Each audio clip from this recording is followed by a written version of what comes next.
Hello, welcome. Happy Friday. I'm very excited. It's Friday. It's my second favorite day of the week. Um, I love the weekend, but it's like sometimes the weekend doesn't live up to the hype, so to speak. And especially during the pandemic, it really didn't live up to the hype. And so just it wasn't quite as enjoyable. So that's why Thursday is my favorite day because I look forward to Friday and then I have the weekend to look forward to as well. But I digress. So it is Awesome Friday. Today we're going to kind of take a look at some things that you're going to want to do if you're really serious about selling your business quick. We're talking like in the next 90 days. So if you're on the fence, if you're thinking about it, you're kind of, I don't know if I want to or not. I totally understand. But these things are really going to get you there fast. So if you're like, I need some cheddar and I need to eat and I'm tired of my business and I just want out, I don't even care anymore, just whatever. So that's what we're going to talk about today. We're going to talk about things that you can do today, tomorrow, and very soon to get your business sold as quick as possible. Now, I have to preface that with saying it is almost always better to sell your business before you need to sell your business. Okay. You will get a lot better money for it. You want to go out on top. You want to go out with the high point. You don't want to try to go when you're just about ready to go out of business, because then the value of your business is a lot lower and you're going to end up with not nearly as much. And honestly, investors, people that buy businesses, can smell that fear and that issue that goes with buying a business, and you're going to get a lower price for it. So these are tips if you're really trying to get out and you're just done and you don't even, and it's not worth it to you to worry about trying to bring it back. So if you're new here, my name is Taylor Darcy from Think Legal, where I help you create the business of your dreams. So welcome. We go live Monday through Friday, right about now, 11 a.m.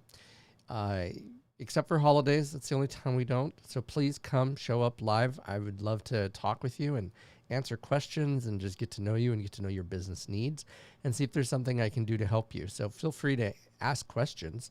If there's something that we're not talking about, I will talk about it at the end. Just hold your questions until the end when we're getting ready to go. And I'm happy to answer questions, but if it's not relevant to the topic, putting it at the end just makes a lot more sense for everybody. So let's go.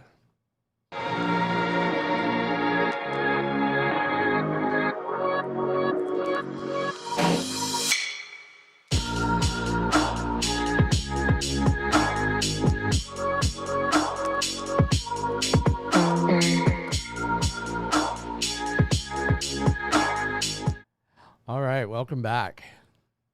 So the number one thing that you're going to want to do is, I know this isn't a very good, business owners are notoriously bad at this. So if you are notoriously bad at this, if you're in that category of people, and there's no judging here, I'm just calling it like I see it and what I've seen before with a lot of different business owners. If you're really seriously thinking about selling your business, you're going to want to get your accounting records ready to go. And I'm talking like debits and credits, and if you've got to prepare for it, whatever it is, if you have a CPA that you outsource CPA, contact them and say, look, I'm interested in selling my business. I need you to get my accounting records ready to go so that we can have those available when we have a buyer. So that's really the number one thing that you want to do. You want to have that money so that everything is clear. You're talking about financial statements. We're talking about any type of information that a buyer could use or need to know in order to want to buy your business. It's got to be clear. It's got to be accurate. The last thing you want to do, and I mean this as an attorney, the last thing you want to do is present false evidence or even just hypothetical evidence, because then someone could be buying something based on false numbers, and that can end you up in a lawsuit very quickly. So please make sure that even a certified public accountant that can certify your business records, certify your accounting records, make sure that everything's up to date, up to par, and it's ready to go. A lot of small business owners, especially, are notorious for putting that off till tax time. And I totally understand. I get it that you're busy and there's lots of things and that's not pressing. But if you are on the fence or if you're thinking about selling your business, now, today, not tomorrow, is a better time to get that ready for your potential buyer. So that's number one. Number two, you're going to want to document your business operations that haven't been documented yet. So we're talking like processes, procedures, things that you have implemented, policies, things that are going to aid in the transition in case people don't stay and the new buyer has to hire new people. This also provides value to them because if they can pick up where you leave off and then modify current procedures to do better or whatever they want to do with it, you're presenting a stronger, better business than if it's just kind of hodgepodge and you have to spend months training the person to take over for you. You don't want to do that. So get everything written down. And my advice is to put it in like a type of internet form that can be accessed anywhere so that you don't have setting up like a blog, if you will, not necessarily specifically a blog, but a type of procedures manual online.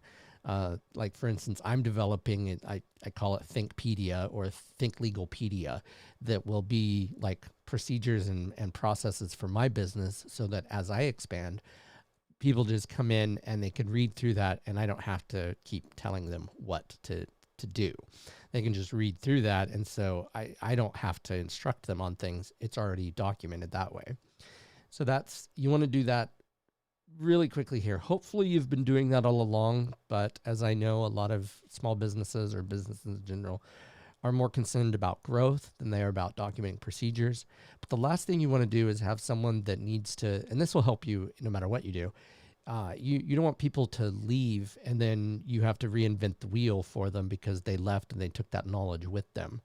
Or, and here's the worst thing that could happen, you don't want someone that has that knowledge to be able to hold you hostage by keeping that knowledge with them and then leveraging it for a raise. Now that's an extreme example. I'm not saying that's absolutely going to happen. I'm just looking at worst case scenarios by having you control of it as the business owner and not letting people like you modifying things, having people update stuff, but having it something that's out there available for people to view if you need to hire is going to make your life so much better so that if you're not available for a question, which happens, you're busy working and you need to be left alone, they have some resource to go to that can work for you instead of you having to work for it. And it'll help you grow because then as you onboard more people, if you're trying to grow before you sell, if you're trying to sell quite a bit, but if you're onboarding more people, that's going to be their go-to source. They're not going to have to ask you questions constantly. There's obviously going to be things that come up that are outside those instructions and policies, procedures that you want to be aware of and that you're going to have, but it's going to make it substantially easier, significantly easier. Next thing you're going to want to do, if your business is struggling to get market, it's going to be harder to sell it because then all you're relying on are your past clients, which, don't get me wrong, has value. But if you're actively trying to get new clients, even while you're trying to sell, it's going to build more value into that business. And it's going to make it so that the buyer is going to go, oh yeah, I'm going to step into this. There's some positive revenue that's moving forward. It's going to help you sell a lot faster that way by having a marketing plan in place, implementing that marketing plan, and making sure that you're continuing to develop leads.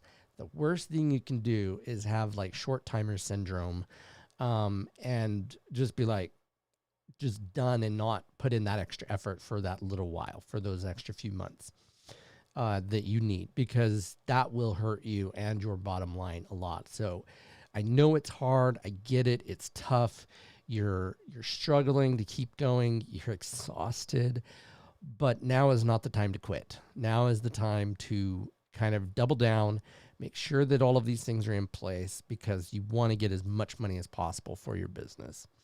The next thing that you're going to want to do, and this is going to help you get it sold. This is kind of like the time thing that's going to get it sold the fastest. A business broker, someone that can actively be selling your business. Try to not do everything yourself, which is why I recommend having an accountant, an attorney, financial planner, all of these things, marketing, all of these places, even if it's short term, even if it's for 3 months, someone to come in and say, look, here's where we're going to head it. Here's where we're going to take it. We're going to give it something more than what we've been giving it. But the business broker is going to come in, they're going to do an independent valuation, or they should, or you're going to hire someone to do the independent valuation. And then they're going to prospect your company to other people, to other potential business owners. A lot of business owners will buy multiple businesses because they'll have capital from one to buy to the other. And they've done this before. They like doing it. It's easy for them. They enjoy it. It's good for the seller. It's good for the buyer. Everybody does it. So they'll have contacts with people that you might not have, and that will be able to give you the help that you need in order to sell your business fast. So they're a very valuable resource that can help you get this sold within that 90 days. Don't discount. Yes, they're going to charge a percentage. They're going to charge whatever they charge. But at the end of the day, if you really want to get out and you want that cash fast, then you're going to have to spend the money. Imagine if it takes you 6 months to sell it versus 3 months to sell it, what that difference is going to be. And that's really what you want to look at for that business broker and say, hey, here's a business broker that's going to get it done in 3 months, or hopefully done in 3 months instead of a year or 2 years. So they're a very important, a very valuable source for that. Next thing, and we live in the most digital informational age that ever existed. Don't discount the opportunity to target people that you know that might be interested in buying your business. So social media is a great place to reach out to people and just get their feeling, get whether or not they're interested in doing it. But also you might potentially have that buyer that can come through for you in social media. So you're going to want to target those people, people that are serial entrepreneurs like we just talked about. So keep that type of thing in mind, that you want to kind of widen that net. Now, are you going to sell to the first person that you talk to? No, you're not. But, well, maybe, but probably not. But you want to get out there. It's a lot like, if nobody knows you're selling your business, then it's going to really decrease the people that are going to actually know about it. So the more people you put out there, do Facebook Lives, do YouTube Lives, do these things to let the business owners know that you're looking at selling. Be upfront and honest. Tell them, I'm kind of done with this business. I need out. That's where I want out. Don't say I need out, but say you want out. And present this to them. You'll need this information that we've talked about before to help them understand that you are looking at selling this business. And so having your accounting records right there is going to really help in that process.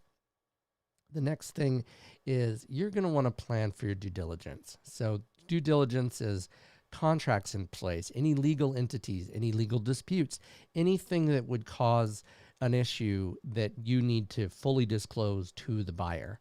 And I'm talking like, it's got to be detailed. So we're talking contracts, we're talking everything. Like if there's any type of issue with the accounting, if there's any type of issue with your structure, if you have any type of partnership dispute, if you're a partner, if you're a sole proprietor, do you need to put yourself into an LLC and get you ready to sell easier? Is there any property that needs to be put in the business?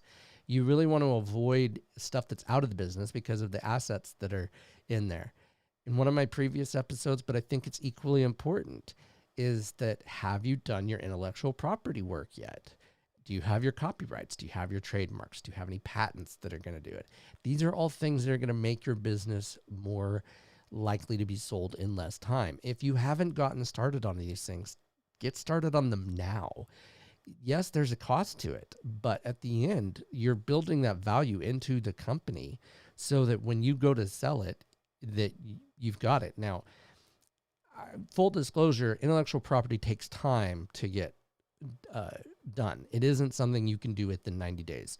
That's the truth. But if for some reason you're not able to sell it within 90 days, you're going to want to have it started already. Like trademarks take anywhere between, like it takes them 3 months just to assign the trademark attorney to review it.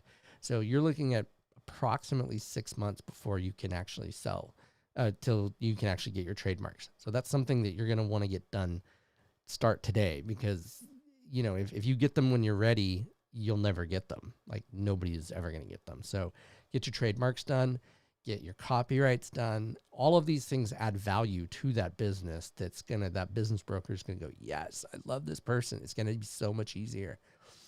So that's the next thing. Due diligence, contracts, intellectual property, any type of corporate formalities, any type of resolutions, minutes, meetings that need to be, unfortunately, forensically changed or not altered. I don't want to say that needs to be forensically done. So we need to go back and reverse engineer it to get you to where you're up to par for those corporate formalities if they're necessary.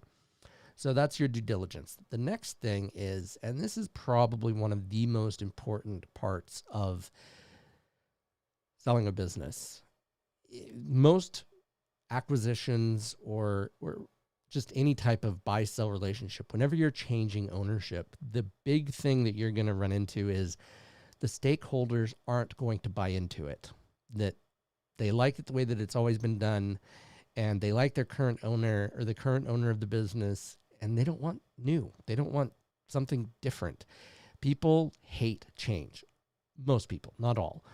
So what you're going to want to do, though, is get them on board. Let them know that you're going to be selling the company, and let them know that they're a part of it, that they will still have a job, whatever it is that needs to be done. Let them know that they're going to have a say, I guess would be the best way of looking at it.